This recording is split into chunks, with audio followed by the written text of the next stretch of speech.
Hello, I'm Derek Bentley, and today we are going to be talking about ethics and professionalism in policing.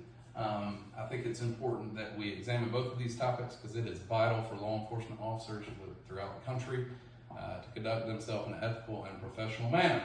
So we're going to examine both of those today. Moving forward, I want to provide you with some things we are going to be discussing today. A few things we're going to discuss are the role of ethics and professionalism in law enforcement. We're going to discuss what ethics is, what professionalism is, the characteristics of both. Ethical dilemmas of law enforcement officers. It's important that you know, if we're going to discuss that, what you should be looking for most and what challenges officers the most when it comes to ethics and professionalism. And then we're also going to examine policies and practices to maintain an ethical standard. Policies and practices are the solutions to what we spoke of earlier, and it's important that if you are going to discuss an issue, you provide a solution to that issue. In examining what ethics and professionalism is, the International Association of Chiefs of Police, they have a code of ethics, and this is taken directly from them. Some of the qualities of ethics are a system of moral principles. Obviously, it's a system, it's systematic.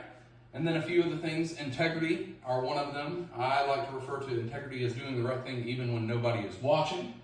Fairness, it's important that you conduct yourself in a fair manner to the citizens that we protect, and also to the individuals that you work with on a day-to-day basis, or maybe the individuals you're responsible for if you're in leadership.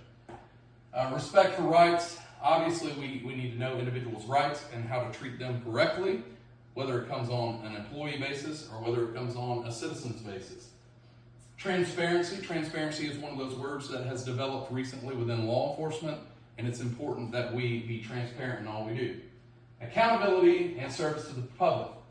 Professionalism is obviously a high standard of performance, and those individual character traits are competence, responsibility, transparency, and ethical conduct. Moving along. Ethical dilemmas in policing. Use of force. Obviously, use of force examined are probably one of the most scrutinized incidents that we deal with on a daily basis, whether it comes to the media or individuals within our community. Fact is, 2020, there were 1,021 police killings in the United States.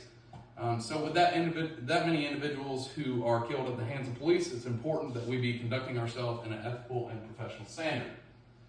How do law enforcement agencies ensure appropriate use of force? We're going to talk about that today. It's important that you know how to deal with these situations because they are so highly scrutinized.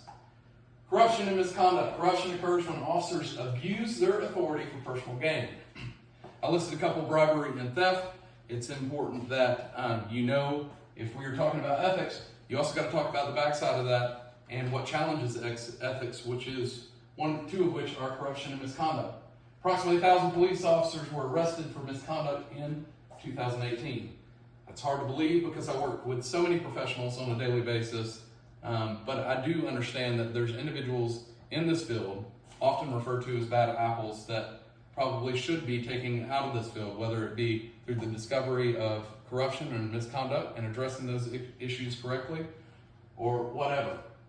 Move along. Factors influence ethical behavior in law enforcement. Number one, institutional culture. One of those, institutional culture is probably the most important. That's what has been established throughout your agency with individuals who were in charge or the individuals on a working level, and that culture is what leads to individuals knowing what is expected of them on a day-to-day basis and how to conduct themselves. Two, training and education. Training and education is so important. That's one reason that I'm actively taking college classes, because I believe that my future as a law enforcement officer within leadership, it's important to be educated on today's topics and how to address situations on a professional level. 75% of U.S. police departments have mandatory ethics trainings for officers. I know my agency does. Ethics are an important role to the developing officer in knowing how to conduct themselves. Three, leadership and accountability. Leadership and accountability is so important in identifying those who you want in rank future. It's important to identify informal leaders. I know my department conducted a leadership academy. My first 2 years I went, it's like a week with the command staff, and they give presentations, and then by the end of the week, you provide a presentation on your leadership within the agency. So they directly affected that culture of the police department and had some buy-in from those who are young and who are going to end up in those positions later on. Agencies with active internal affairs investigations, it's important that your internal affairs investigations, they directly affect ethics and morals and looking into officer situations to ensure that the officer was conducting themselves ethically and professionally. And we kind of moved along. This is the role of accountability in policing. Independent oversight.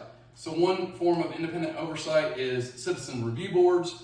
I know a lot of agencies, not my agency, but there are agencies north of us and in bigger cities that have citizens review board to where they review incidents of use of force.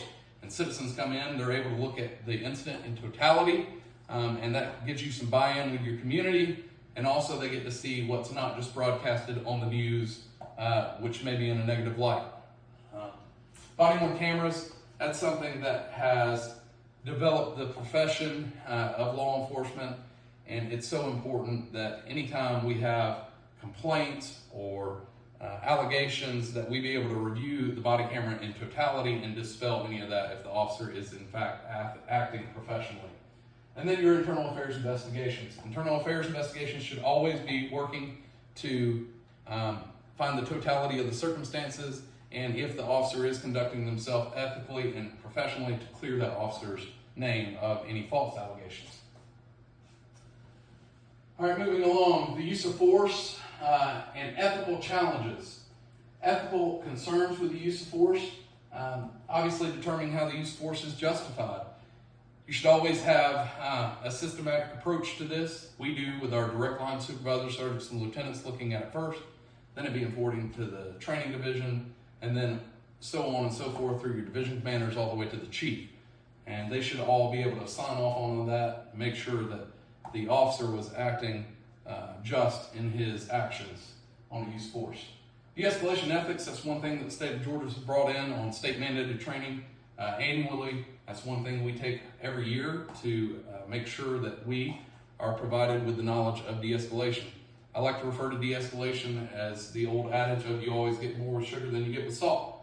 If you've ever worked investigations before, it's important to know that to build a rapport with anybody that you're interviewing, you always be able to develop a sense of communication and to be able to talk them off the ledge rather than instigate them. And then policy reform. My agency is part of CALEA, so we are consistently reforming our policy to follow those guidelines on a federal level, not only a federal level, but a state level as well. Moving along. Professionalism in law enforcement, it's important. Training and development and communication, leadership, and ethics. That goes without saying. You should always be training in every one of those topics. Adherence to legal standards. Your agency should be abiding by any type of legal standard put out. And then you build trust through professionalism. It's important that your officers on every level be acting professionally to build trust in the community.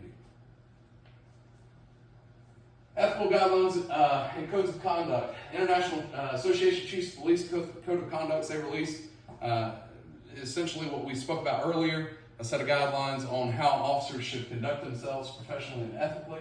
And then the law enforcement oath of honor. It's important that new officers know that when they raise their right hand, they take that oath, that they understand how important it is to uphold the law with professionalism, fairness, and integrity. Strategies for enhancing ethics in law enforcement. Regular ethics audits. You should be looking on a regular basis, whether it be annually, biannually, or whatever, to make sure your officers are conducting themselves in every encounter with ethics. I have my supervisors review officers' video on a quarterly basis to ensure this. Transparency and public reporting. It's important with the age of social media that we be putting positive interactions with the community out on any type of social media. And then promoting ethical leadership. It's important that your leadership from a young age all the way through your command be trained on how to ethically handle themselves. These are just some notes here, some data. 2016 study showed that body-worn cameras decreased use of force incidents by 30% and complaints by 50%. A 2020 survey revealed that 56% of U.S. citizens felt that their local police departments were doing a good job at enforcing the law ethically. And a study by the National Institute of Justice showed that ethics training reduce instances of misconduct in police departments by 25%.